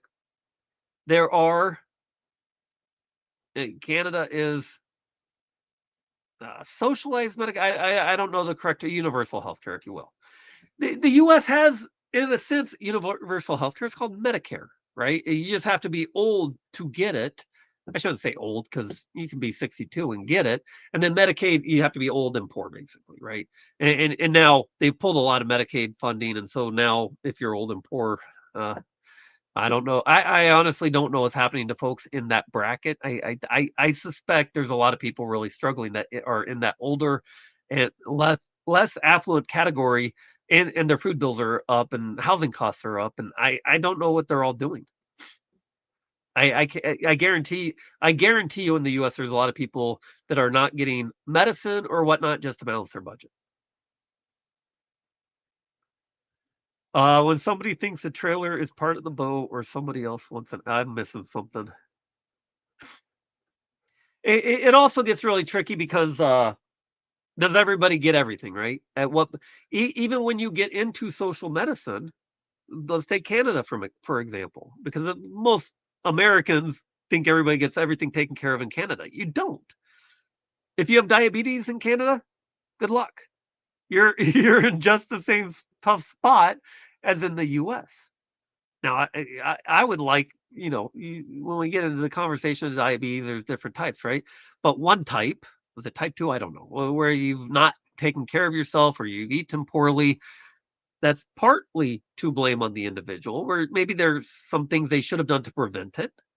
Where so then maybe you can argue on that type of diabetes, should somebody else have to pay for it? I don't know.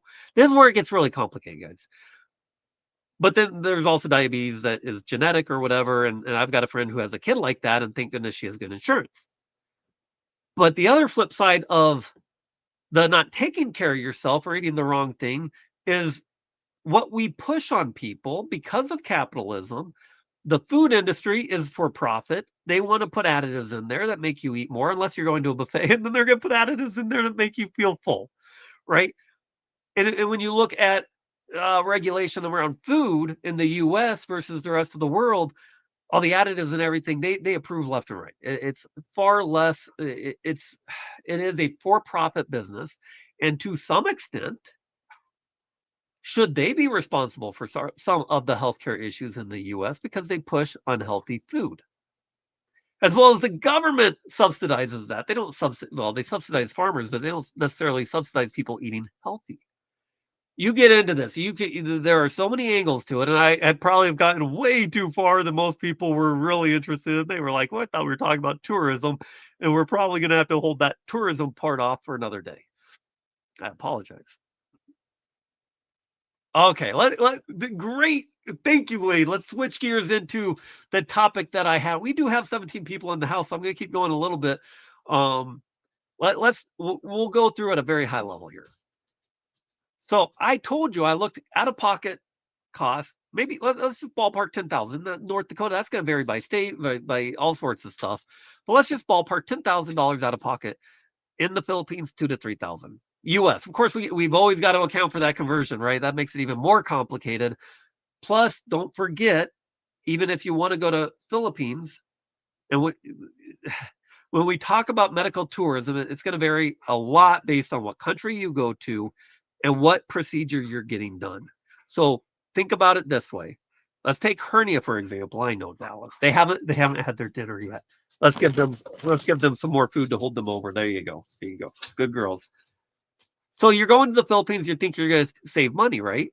Well, you got a plane ticket both ways. That's going to cost you maybe 3,000 in of itself. That might cost you more than the surgery in Philippines. Now, and then you got to stay. Well, if you stay there now, if you've got a lifting restriction, I would recommend you just stay there, right? And make a visit out of it. Here's where the cost. I don't know that people are gonna. It depends. There might be some surgeries where you will save overall money, but you have to consider the cost of the travel when you compare the two. Am I going to stay in the US, stay local, and it's going to cost me 10,000, but I'm going to be able to rest at home? Or am I going to go fly to the Philippines, Thailand, or somewhere, India, some of these countries that come up a lot when we talk about medical tourism? You're going to fly over there. It's going to the surgery is going to cost you 2 or 3,000. Of course, you're going to do your research, make sure you're going to get a good surgery and you're going to get good healthcare, right? You're not going to go to a hut or something at somebody's hut and have somebody carve you up. We're going to just assume that. But with a hernia too, you're probably going to stay there. Now, go watch Wade's channel. He will go into, I believe he's got videos on what the costs are and how much cheaper it is. So do not assume that, I mean, at that point, if you're going to take a couple months there to recuperate, you might get a place, right? And so you might find that you can get a place for $500. So the biggest cost might be your air ticket, and your housing cost might be $1,000. And what are we at now? $7,000. It's still cheaper. Plus, you get a vacation out of it. That's the tricky thing, but it's also the intriguing thing. You've also never been to the Philippines or Thailand. Now you got a trip out of it. You've taken care of something. If you're somebody like Kyle, who I can't work anyways, he's still got to pay his rent either way. And if he's got to pay for it out of pocket, Kyle might say, "Hey, I'm going to go to the Philippines. I'm going to go hang out with Wade. I'm going to save a couple $1,000 and I'm going to get to see the Philippines." I don't know. Now, I'm going to scroll. I think I'm mostly caught up here. So yeah, Kyle is self-employed without insurance. So for somebody in Kyle's shoes, he's got a couple options, right? He can the healthcare enrollment is coming up. He can cost that out. He can cost out the cost of doing it with out of pocket, or he can cost out doing it overseas out of pocket, which is probably cheaper even after travel costs.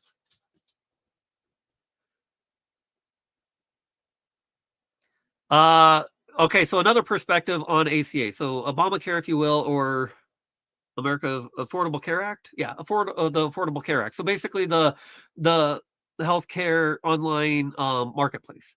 Out of pocket was $5,000 before insurance kicked in. So in and see, here's where I never tested it. I had insurance when I had the marketplace insurance, and I was paying somewhere between 2 and 3 thousand a year to have insurance, and it's still specific to a state. You still have to. So for me, it was South Dakota.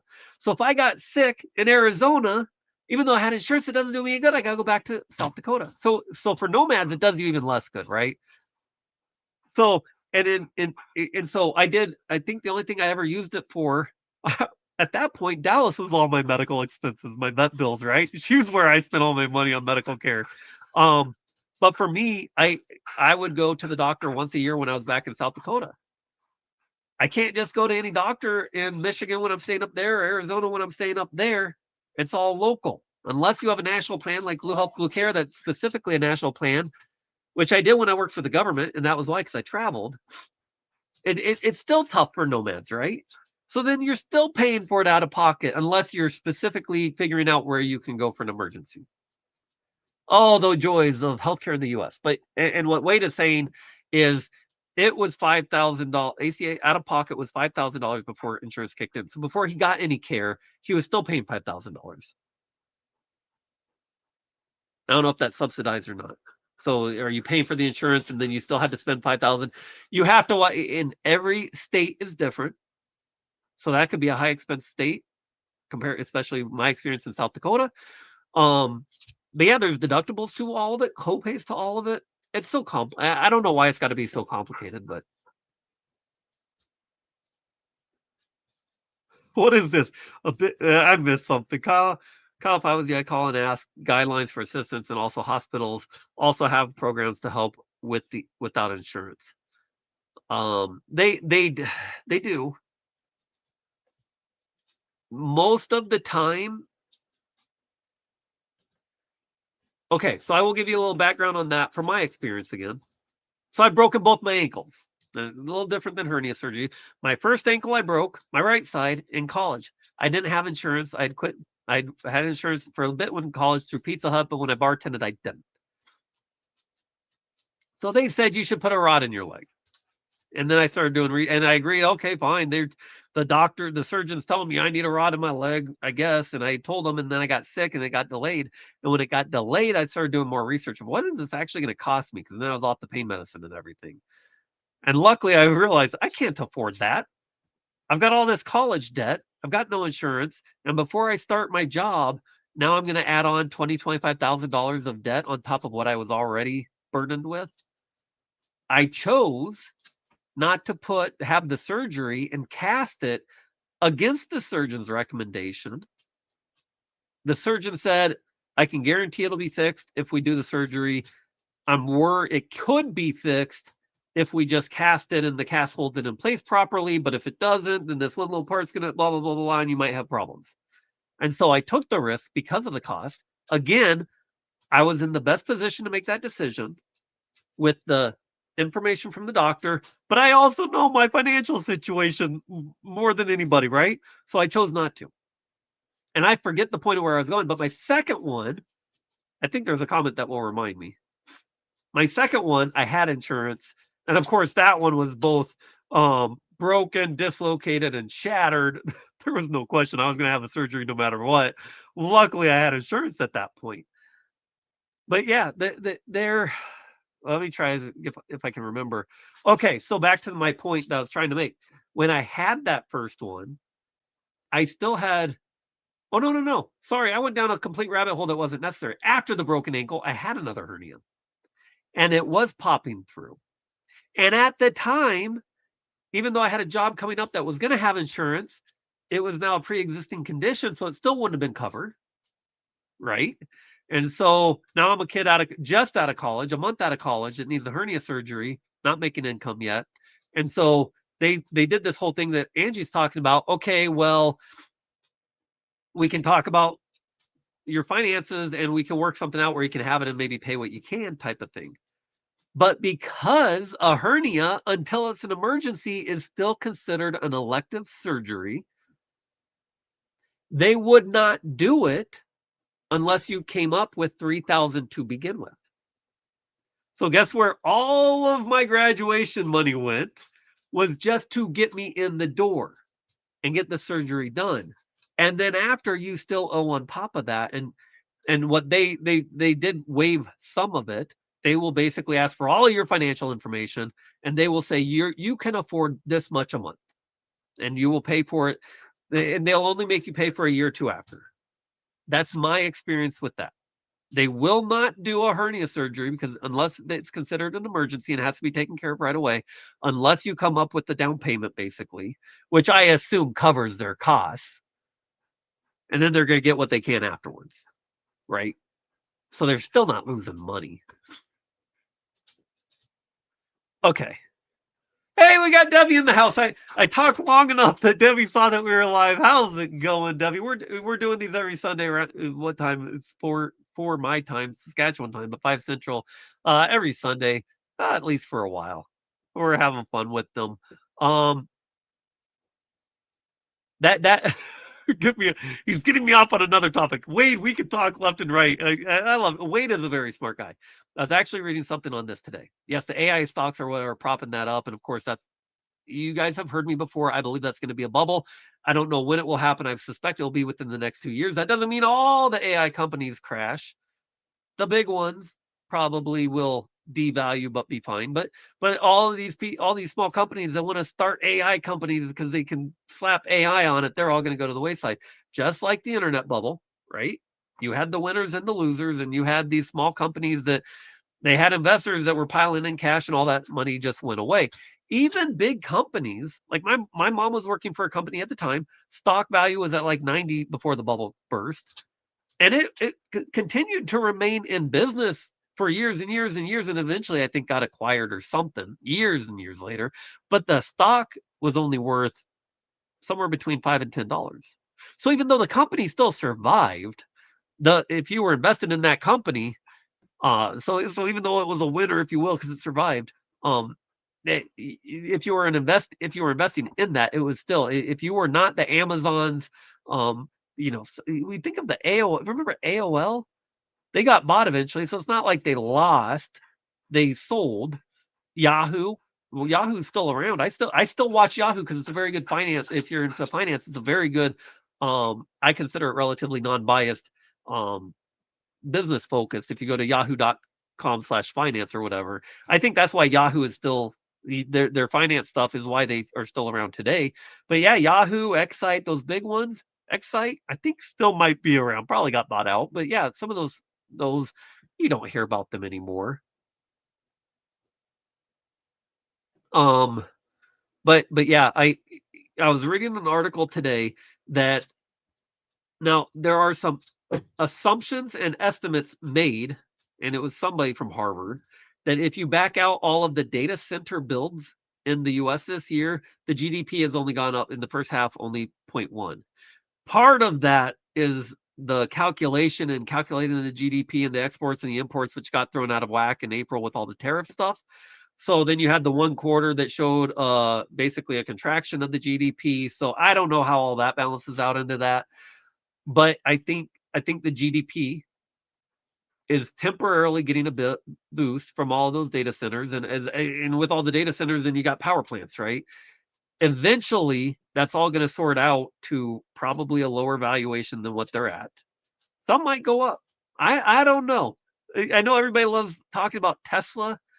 Tesla, man, their EV model is they're not that's not why their valuation is so high. It's all on power, on robots.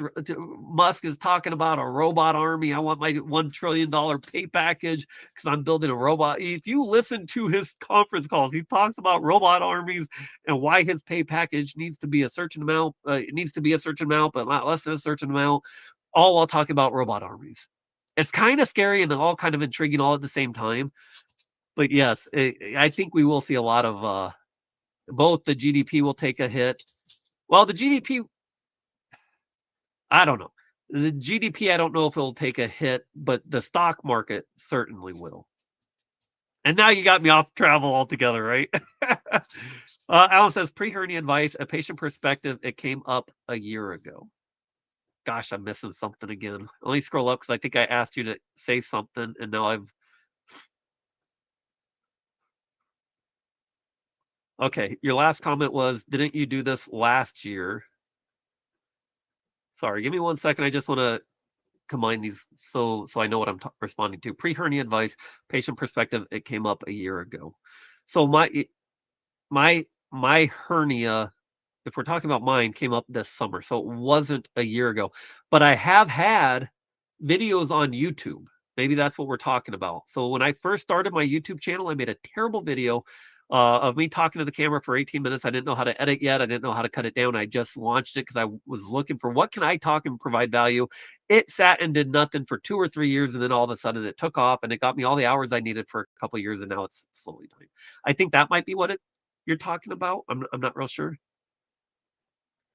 Priced out of rentals even. Yeah, we had, Braden, Paula's son, came back home not now, he's back out in Calgary, but yeah, the rental market's gone crazy.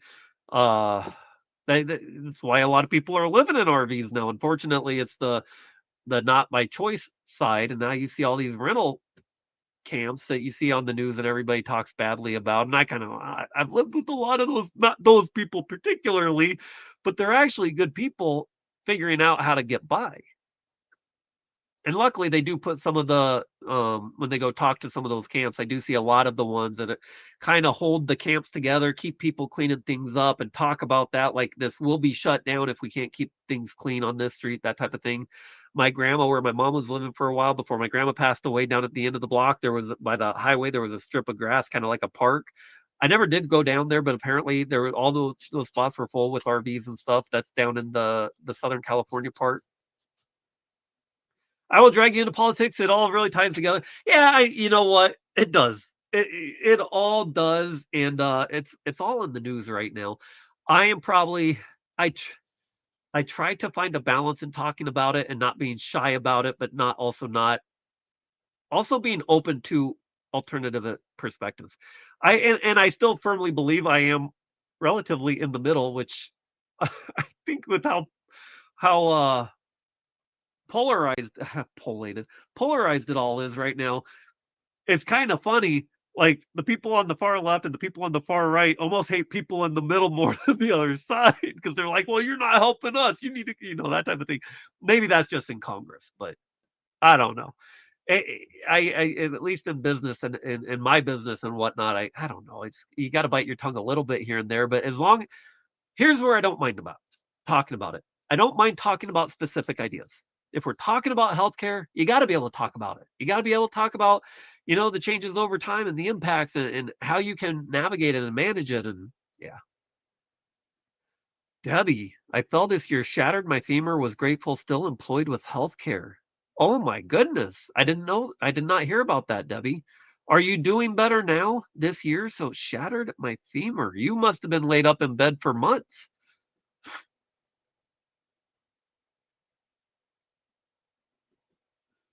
You're great, Nate. How do you require homeowners insurance and reject it because where you live?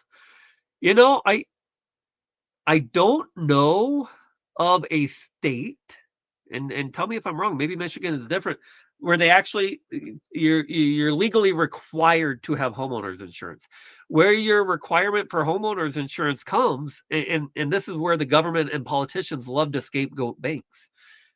The bank is who's requiring typically homeowners insurance.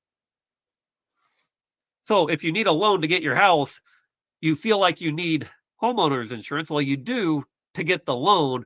If you could pay for your house in cash, which very few people can, then you don't technically need homeowners insurance. But if your house burns down, right?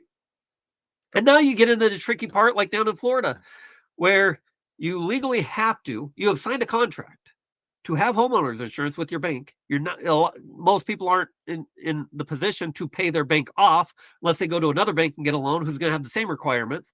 So you're kind of held captive to you have to have insurance. And now premiums are going up and you can't get out of insurance. And now you've got all these insurance companies in places like California and Florida who say, we're not doing insurance in these states anymore. and they're falling the insurance is falling back to what's not supposed to be used regularly, an insurer of last resort, which is somewhat funded by the state. So all of this gets out of control, right? But it, even the federal government actually doesn't specifically make banks require homeowners insurance, but they would heavily criticize a bank in their safety and soundness exams if they didn't. So indirectly, they do, but I don't know of a law that says you must, unless maybe there's a state law. I don't know of a national law.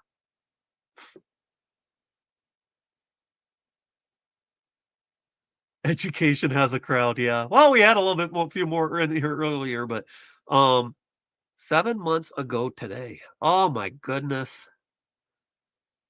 I, do, well, I shattering a femur. That's your leg. Is that like the upper leg bone?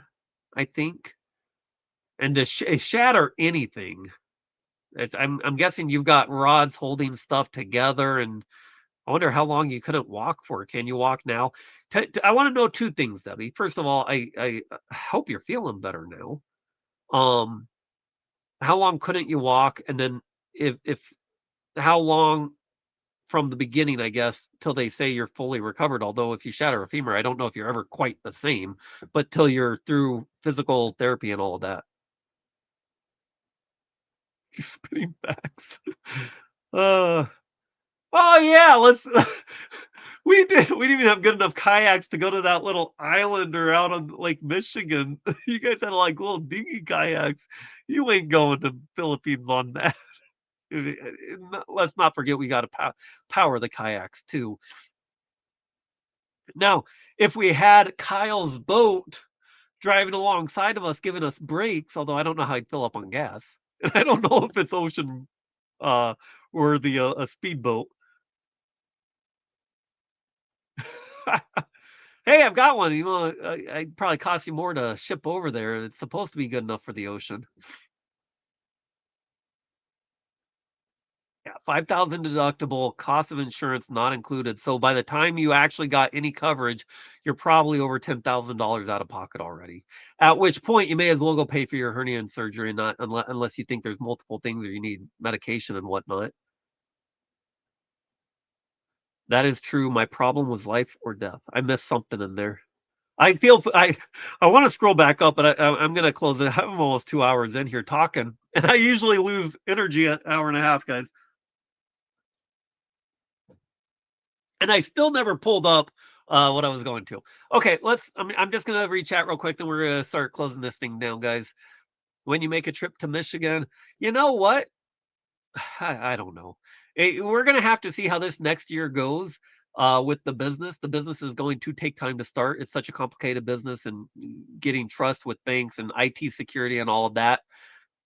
Um, but I also want to find clients out in Michigan, Ohio. That I'm looking at. Sorry if I'm looking at a map where I've got kind of the states highlighted that I want. So if I don't get any customers by next fall, and I've got the trailer up here. It's not out of the question. I got to talk to Paul about this first too. It's not out of the question that I don't do a trip trying to drum up business going to banks that I think might be a good match to be a client somewhere between summer and fall. But I don't have any plans on that now, especially since I don't want to be spending a lot of money till we get clients. And obviously there would be an expense to doing that. Okay. Scrolling. People talking. I love that you guys are just talking, having a good time, having conversations. Yes, I hope to be living in a minivan. Oh, living in a minivan. Awesome. Are you still going to be down? Are you down in the southeast? I want to say Florida for some reason, but that should be good. You can live in the Philippines, so like your rent and everything for about what American healthcare is going to cost. That's part of the reason people come here. I believe it. And that the server on the boat was that we were talking to about the Philippines was saying people move there because the cost is so affordable. Unfortunately, they've also got a lot of earthquakes and tsunamis and whatnot, but I suspect once you live there, it's just like living in California and having earthquakes or tornadoes in the Midwest.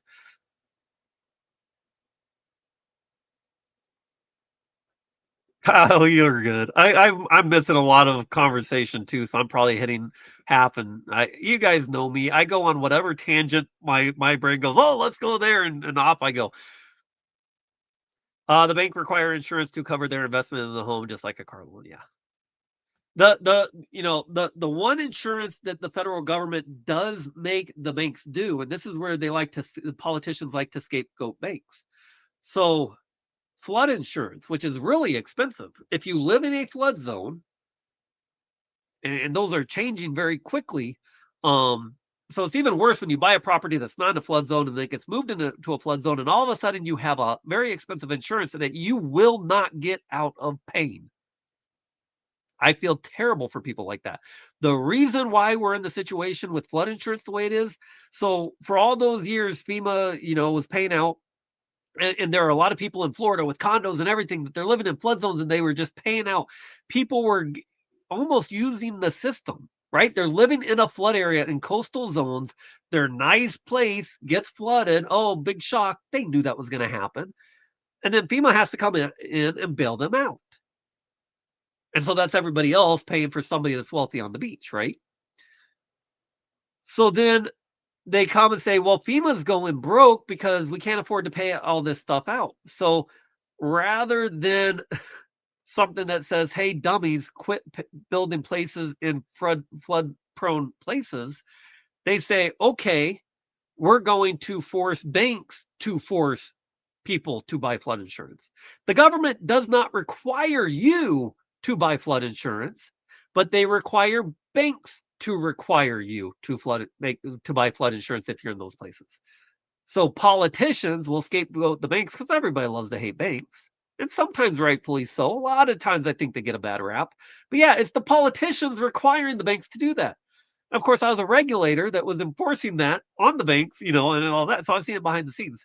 But yeah, it's not the banks doing that. But okay, Debbie, that sounds good. Um, okay, I think I'm finally caught up. Okay, so you're in Virginia now, going back to Tucson, Arizona. Okay, and getting a where did I see that? Living in a minivan in the next year. Wade, that is the one. And I've been to New Orleans a couple times. When Hurricane Katrina hit, how our country, the United States, did not sharpen up about, hey, we're building in places that are really stupid to build in. And it's going to cost us a lot of money, and it's going to keep costing us a lot of money because developers and businesses make money off of it. And then everybody else ends up putting the bill down the road. In the Bay Area where I grew up, there used to be towards the South Bay, there was more of a marshland. And even San Francisco, they build in with sand, right, and expand at the airport and everything, right? There's not a lot of it's sand. You got to go really far down to get to anything that's solid. That's why all the buildings start going like this. No, no, who's going to pay for this? The condo owners. But yeah, even in the Bay Area, at the southern part of the bay where I think the waste treatment plants are still today, all of that was filled in. So we have filled in these marshes that naturally take care of this flooding for us. And we think we're going to confine it to these little aqueducts, or not aqueducts, but rivers and creeks and all of that stuff. Yeah. Wade, I have a feeling you and I mean, I know we've bounced on YouTube comments off and kind of build off each other's thoughts at times. But yeah, there's a lot of things that you just scratch your head, and it's not going to change because you've watched that it hasn't when it really should have, and with events that really should have opened enough eyes to make things change, and it doesn't happen. So it isn't likely going to change, and all you can do is say, well, I'm not going to do it. And I love New Orleans, but yeah, that whole area, they build on swampland and then it floods. Houston, what is that? The fifth biggest MS metropolitan statistical area in the US? It's a giant flood zone. Well, not the whole thing is a flood zone, but remember Katrina, it's lowland and it's all flat and low, and the water's got nowhere to go. If we keep building cities on places like this, we're going to keep seeing these events. All right. Yep. All right, guys. I have been rambling and I've been having some fun. That's why I kept going. Hopefully, especially when we got people in here that are talking about hernias, and I feel like hopefully you guys maybe learned something from my experiences, and who knows? I have gotten feedback on some of the videos on that, so that's why I'm willing to go down those tangents, and maybe we'll talk about some of this other stuff some other time. We got to it a little bit. Thank you, Wade, for giving us some of those numbers. Probably more helpful than some of the charts I was going to pull up off of Chat GPT that gives you some ballparks as well. Um, but yeah, yeah, that's what you get. You know what? I was worried for a long time about not rambling and kind of having these more informal live streams because I wanted the North American Traveler's Edge to be more focused and whatnot. But since I'm not really doing a whole lot of that anyways, we can bring the dogs out and have some fun and just have a little bit of a community, if you will. With that, thank you so much, everybody. Well, you're saying goodbye too. Did you guys hear that? All right. Have a wonderful week, everybody. Until next time. What was my saying? Wait. Yeah, I think I've got something that says it. Oh yeah, be a good human. Oh, StreamYard wants me to upgrade before I can play my clip again. Go figure. All right, guys, we're out of here. Have a good week, everybody.